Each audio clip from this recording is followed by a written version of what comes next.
About 250 million years ago, the dinosaurs reigned over this place. Here in the Gobi Desert, there is sand. Sand as far as the eye can see. Sand and paleontologists. Since dinosaur fossils began to be found here in 1921, the Gobi has attracted many people, especially archaeological experts. This man has just discovered a bone, which I presume fits in somewhere. Finding all the pieces of this puzzle must be difficult, but not impossible. The dinosaurs disappeared from the Gobi 60 million years ago. The sandstorms and avalanches finished them off, but we can get some idea of what they were like by visiting the Natural History Museum in Ulaanbaatar.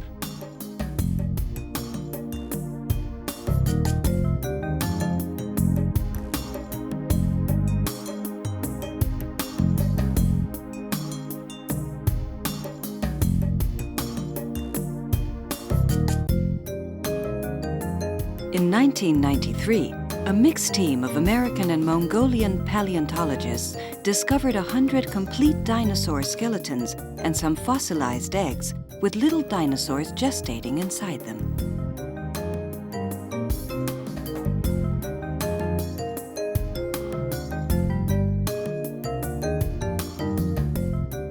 Impressed, I stroll around among vertebrae, spines, and more vertebrae. Skulls, heads, and more heads, a fascinating museum.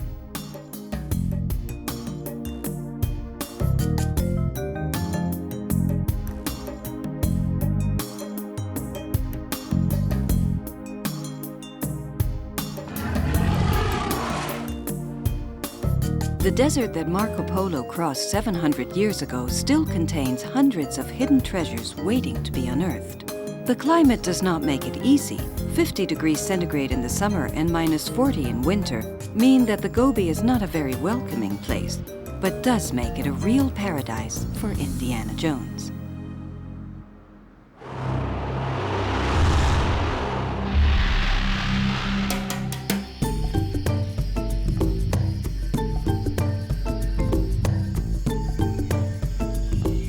This is the jungle where the legend of the Monkey Man was born, the tropical jungle of Sumatra and Borneo, the kingdom of the orangutan.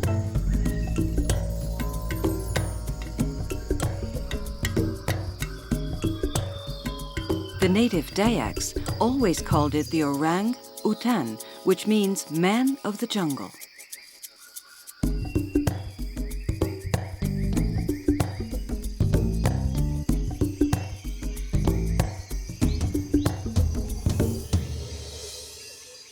The Red King of this jungle lives up in the heights and does not form social groups.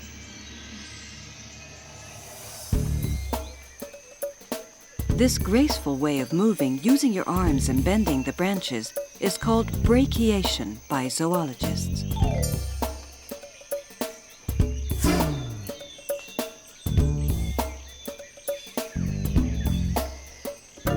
You have to have very powerful arms to make up to 90 kilos fly like this.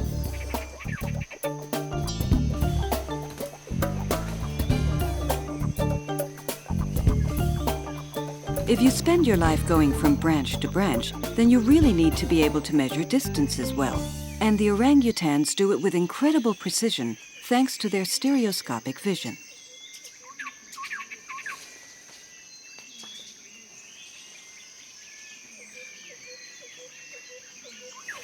As well as excellent sight, they are also expert botanists who don't make mistakes.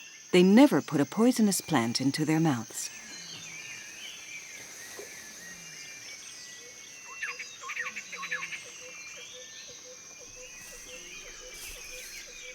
Orangutans have happy childhoods. During the first 5 years, the child does not separate from its mother, and with her it learns and develops its intelligence. A very special mother-child relationship.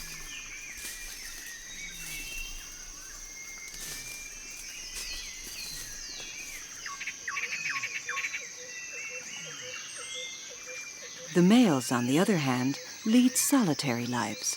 They eat during the day, and when night falls, they build enormous nests up in the treetops. It is rare to find a receptive female. They are too busy bringing up their children. He sleeps alone, and the female sleeps with her child. They're very skillful and put the leaves to many different uses. For example, if it rains heavily, a hat. They don't like too much rain, but they put up with it, as water keeps their beloved tropical jungle alive so they can continue happily swinging among the trees.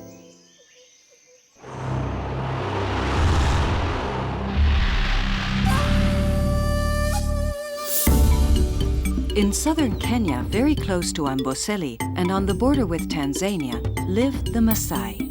The Masai love and take care of their cattle. From them, they obtain everything they need: blood, milk, and manure.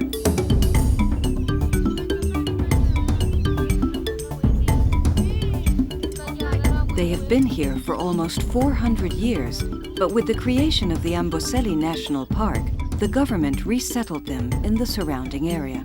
The Masai are above all a warrior and cattle-rearing people. In the Imanyat, or village, it is forbidden to eat meat. Only the warriors, called Moran, the defenders of the village, eat it on rare occasions. They don't eat meat, but they do drink the blood of their animals mixed with milk like the samburu. The blood provides them with an extra ration of proteins and vitamins.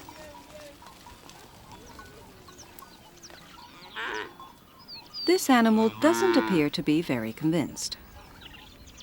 They stick a little arrow in it, the blood immediately flows, and they collect it in a gourd with milk.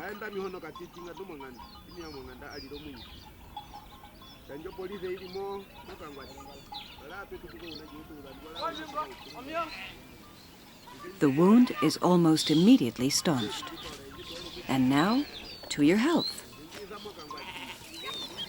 They drink it and pass the gourd around.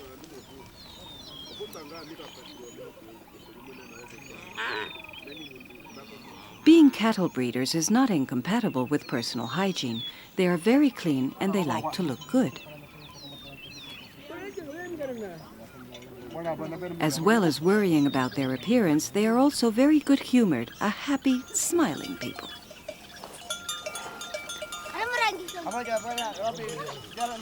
Despite the fact that women have many different tasks to do, they also have time to dress up. Marriage is very important for them, a social milestone. And overabundant manure is a problem.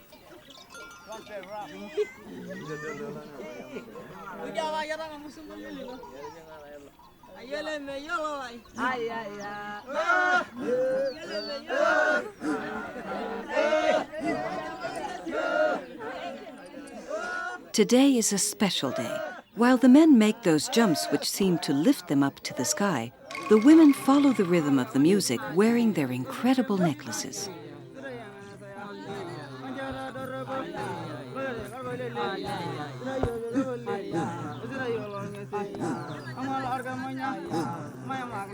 The Maasai live, jump, and dance without heating up the planet.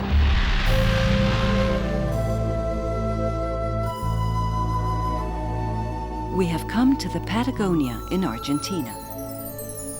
This is the Valdez Peninsula, declared a World Heritage Site. For a very weighty reason.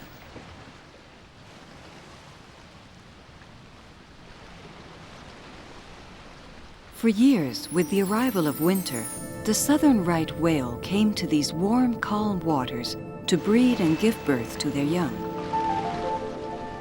As they are slow swimming, and what's more, they float in the water when they die, they became easy prey for the whalers. On the verge of extinction, the southern right whale abandoned this place.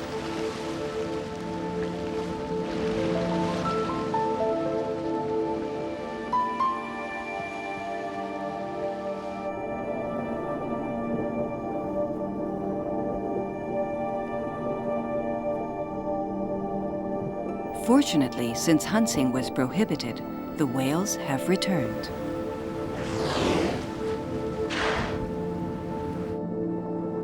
Here, there is food in abundance, but not the right food for them, so during their stay in the Valdez Peninsula, they will use up the considerable amount of fat they have accumulated.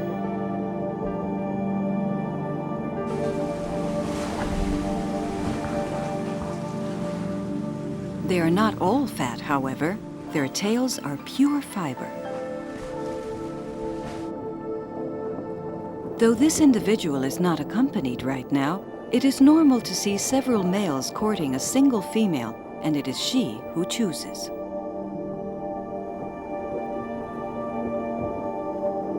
The female will copulate with the chosen one in these calm, warm waters. When the calf is born, the mother will never leave its side. She will take care of it and lovingly breastfeed it for 1 year. But not everything is copulation, maternity, and happiness. The right whale has some callosities on their heads which are colonized whitish and very bothersome whale lice, a kind of crustacean.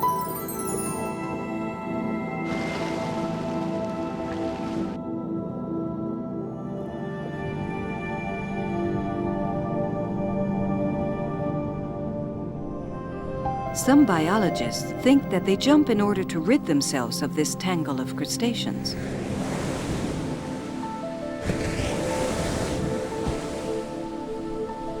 Others believe they do it simply for fun.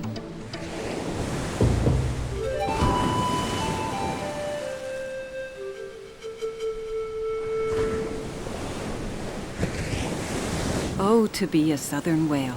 I could watch them for hours, but as I don't have as much fat as them, the freezing cold forces me back to dry land.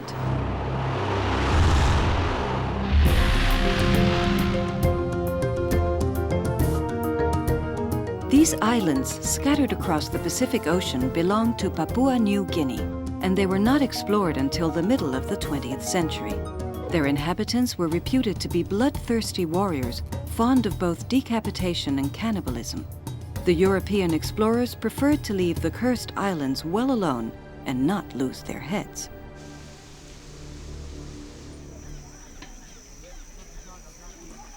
Today, there are still some tribes that practice it, above all in New Guinea.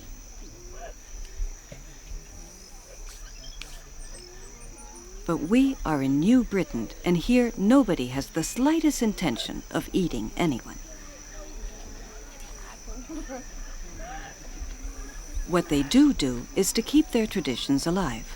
2 young tolais are going to be subjected to the fish test, and for this they smear their bodies with green sap from the trees.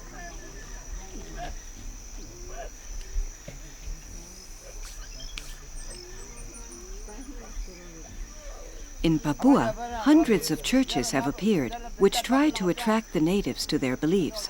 Though they sometimes attend the ceremonies of these new imported religions, the Papuans remain loyal to their traditions.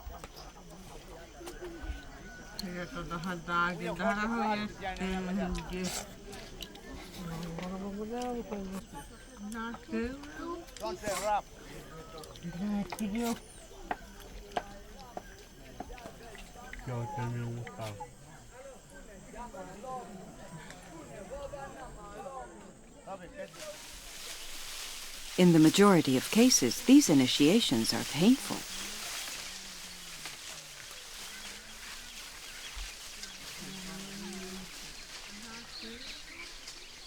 I hope it is rather more gentle than the crocodile men's ceremony, but I'm afraid they're going to whip them.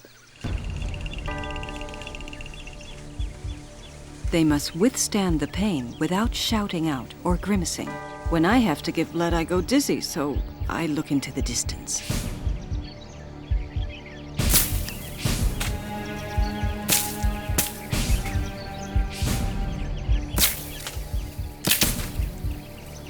They've done it. Overcoming the test means they have graduated to maturity. A woman puts a shell necklace around their necks. Protected by the spirits of the forest, they can now go fishing.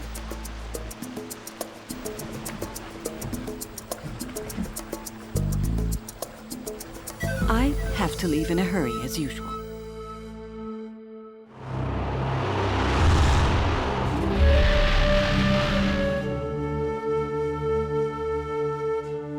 We have just arrived in Alaska, but the salmons are not here yet. It is the end of June, and every year at this time the scene is repeated. The salmon return to the river where they were born in order to spawn. They group together in the ocean on their way to the rivers of Alaska. It is absolutely incredible how they find their way. It is believed that they smell the waters of their rivers and then head towards them. But it's not just us who are waiting for them.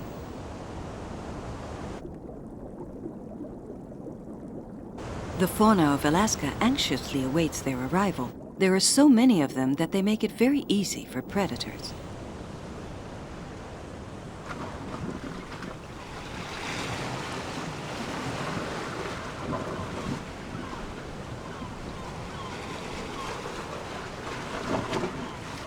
The passage from saltwater to freshwater produces morphological changes in them. Their gonads expand so much that they are unable to eat.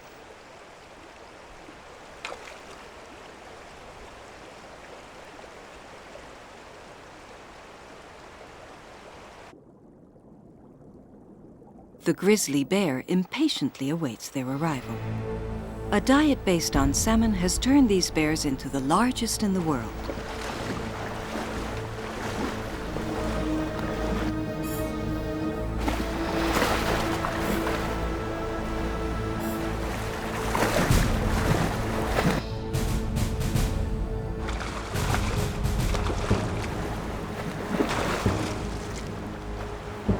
The majority die in the attempt, the most skillful escape.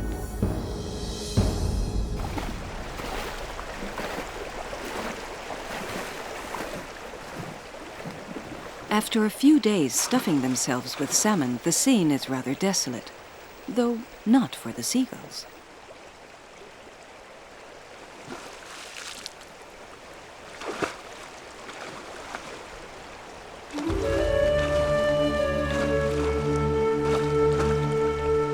The satiated bears continue hunting, but only for fun. Some salmon are caught and thrown away. With a bit of luck, they will manage to get back into the water. Those that have managed to get through continue upriver, become increasingly weak as they do.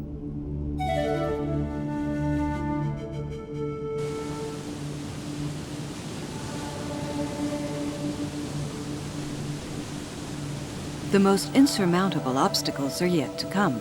They are not, in fact, insurmountable. If their parents could do it, then so can they, or they will die in the attempt. This is Darwin's theory in action. Only the strongest survive, and it is they that will breed. Exhausted, they expel their sperm onto the eggs that the females have left in the nest. The truth is, they don't look too good. They have been invaded by funguses.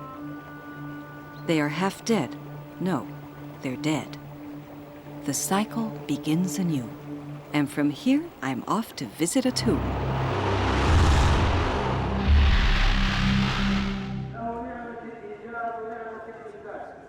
Thousands of kilometers away in Konya, a city in Anatolia, Turkey, is the tomb of Jalal al-Din al-Rumi, philosopher, poet, and Sufi mystic. The city seems to be impregnated with the teachings of the master. Rumi advocated understanding among people, whatever their race, creed, or social condition, which seems to me to be highly desirable in this turbulent world. Come, whoever you are, adorer of fire, idolater, or pagan. Ours is not a place where pain or despair live. Everyone who comes will receive our welcome. Rumi believed in the virtues of dance and music as a form of liberation from all earthly limitations. The dervishes, after greeting the master, begin their whirling. The planets revolve around the sun and the dancers around themselves.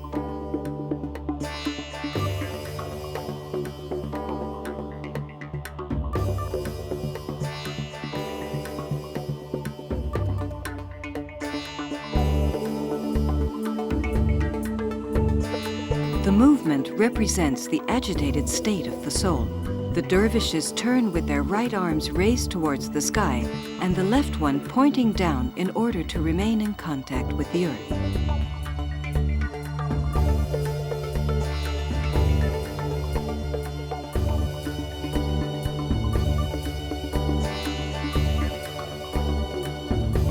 It is surprising that they don't faint.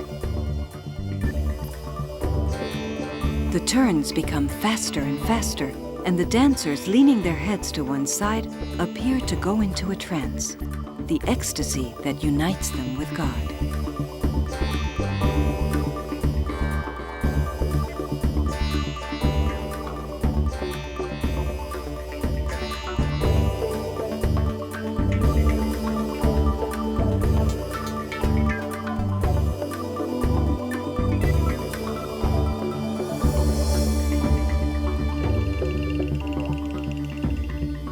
When Rumi died, his followers created the Sufi order of the Mevlevi, or Whirling dervishes, who continued expanding his teachings across the centuries. I leave Konya with my soul dancing.